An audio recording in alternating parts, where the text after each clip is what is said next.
नमस्कार, मैं हूं आरती और आप देख रहे हैं SNZ न्यूज इंडिया। अंतर्राष्ट्रीय बाजार में घटी घटना ने पूरे विश्व में चिंता बढ़ाकर रख दी है।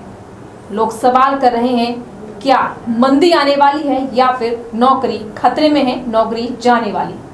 तो आपके इन सभी सवालों का जवाब लेकर आए हैं हम अपने इस वीडियो में, टॉक शो प्रोग्राम में, जिनके बारे में हम बात करेंगे हमारे साथ मौजूद political and social analyst mister Banda ji से।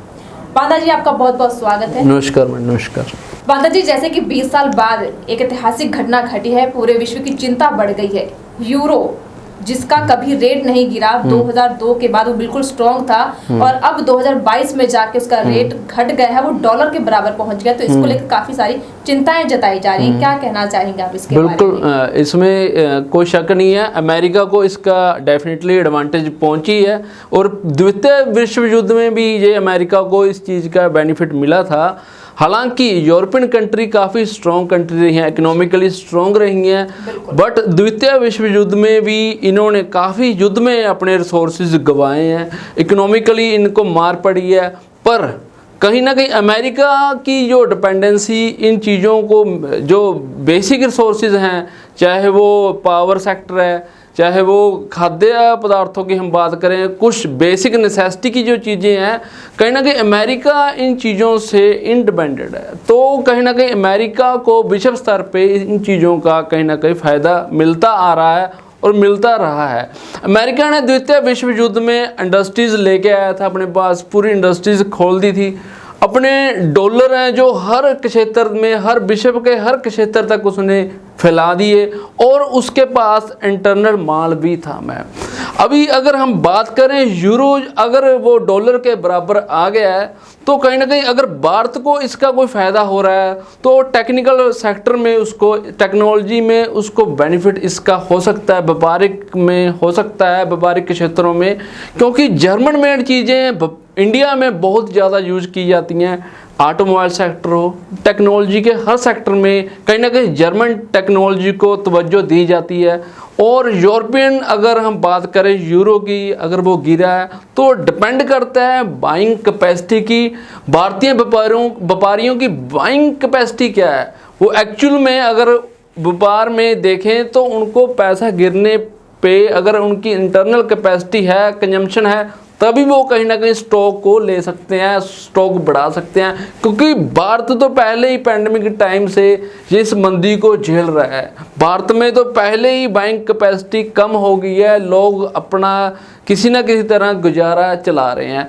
तो इतनी एडवांस टेक्नोलॉजी और इतना वॉल्यूम में हम बात करें, अगर जर्मन टेक्नोलॉजी की महंगी और प्रीमियम लेवल की वो कहीं ना कहीं मशीनें हैं, जो अगर वो यूज करना चाहते हैं या इंडस्ट्री ने यूज की हैं, अगर अपडेट करना चाहते हैं या स्टॉक रखना चाहते हैं रॉ मटेरियल का, तो कहीं ना कहीं ये बेस्ट डेज हैं, ये बेस्ट दिन है, जो कहीं ना कहीं उन्हें बड़े ही कम लागत पे बहुत ही ज़्यादा फायदे में 20 रुपये का बहुत बड़ा उन्हें फ़र्क मिला है, जो कहीं ना कहीं वो फ़ायदा उठा सकते हैं। इसे हम अपॉर्चुनिटी मार्केट कहेंगे।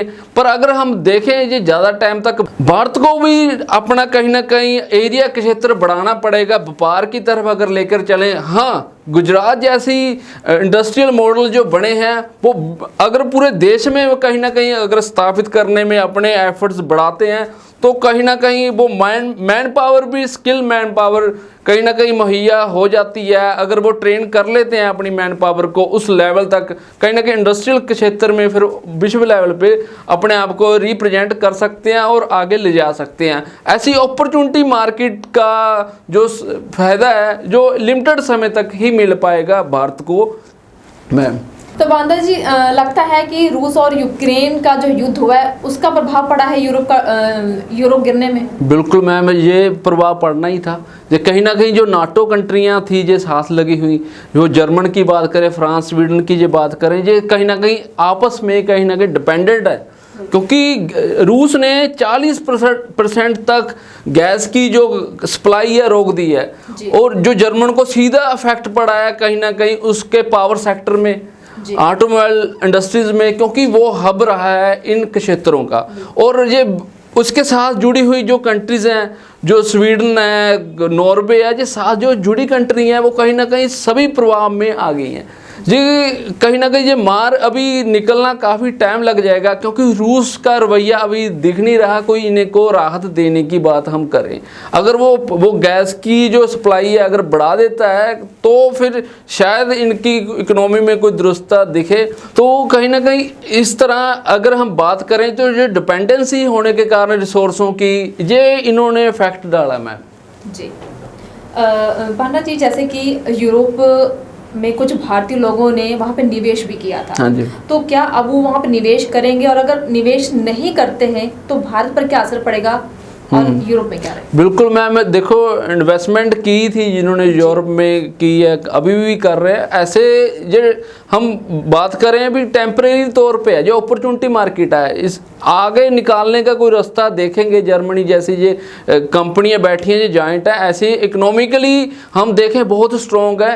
ये युद्ध का ही एक बड़ा कारण रहा है जो उनकी इकोसिस्टम को डिस्टर्ब हुआ है। वैसे उनका बड़ा ही ऑर्गेनाइज एक क्षेत्र रहा है जो कहीं ना कहीं ऐसे डिस्टर्ब नहीं होता उनका इकोसिस्टम। ये युद्ध का ही एक कारण है। अगर युद्ध से राहत मिलती है तो डेफिनेटली है जो अपना फिर से अपने ग्राफ को बूम पे लेके आ सकते हैं मैम। पांडा जी, जैसे कि यूक्रेन और रूस के युद्ध के कारण बहुत सारी कंट्रीज को झटका लगा, उनकी अर्थव्यवस्था जो है कमजोर हुई है। लेकिन इस बीच एक खबर आ रही है कि यूएसए और रशिया, इनकी जो करेंसी है उनमें इजाफा हुआ है, ये स्ट्रांग रहे हैं। बिल्कुल मैम, क्योंकि इसमें मैं पहले ही बता चुका हूँ, जो अमेरिका इंडिपेंडेंट होने के कारण उसके पास स्टॉक की कोई कमी नहीं रही है, तो कहीं ना कहीं वो खुद फायदा उठा रहा है। जो जर्मन से वो इंपोर्ट कर रहा था चीज़ें, अभी उसे सस्ते दामों पे मिल रही हैं, वो बल्क में सामान उठा रहा है उस टेक्नोलॉजी का, और वो एडवांटेज उसे मिल रही है और इकोनॉमिकली भी उसे स्ट्रॉन्ग कर रही है मैम, अमेरिका को खास करके। तो देखा जाए तो जैसे यूरो गिर चुका है, डॉलर के बराबर पहुंच चुका है, तो भारत का रुपया भी गिरा हुआ है, उसमें भी भारी गिरावट आई है। तो उसको लेकर भी चिंता जताई जा रही है कि भारत में जो लोग निवेश करते थे, इन्वेस्ट करते थे, तो पिछले 6 महीनों से एक रिकॉर्ड के मुताबिक निवेशक जो है जिन्होंने बाहर से इन्वेस्टमेंट की थी, उन्होंने 2320 करोड़ के लगभग निकाल लिए। बिल्कुल मैम, इसमें क्या है, जो आरबीआई की हम बात करें, जैसे आरबीआई भारत में कंट्रोल कर रही है, आरबीआई ने एक नई पॉलिसी बनाई है भी हम विदेश में रुपया ही चलाएं व्यापार के लिए। तो ऐसे ही अमेरिका में भी आरबीआई की तरह एक फेडरल सिस्टम है, उनका फेडरल बैंक है जो वो उन्होंने डॉलर को प्रमोट करने के लिए वो सक्षम है।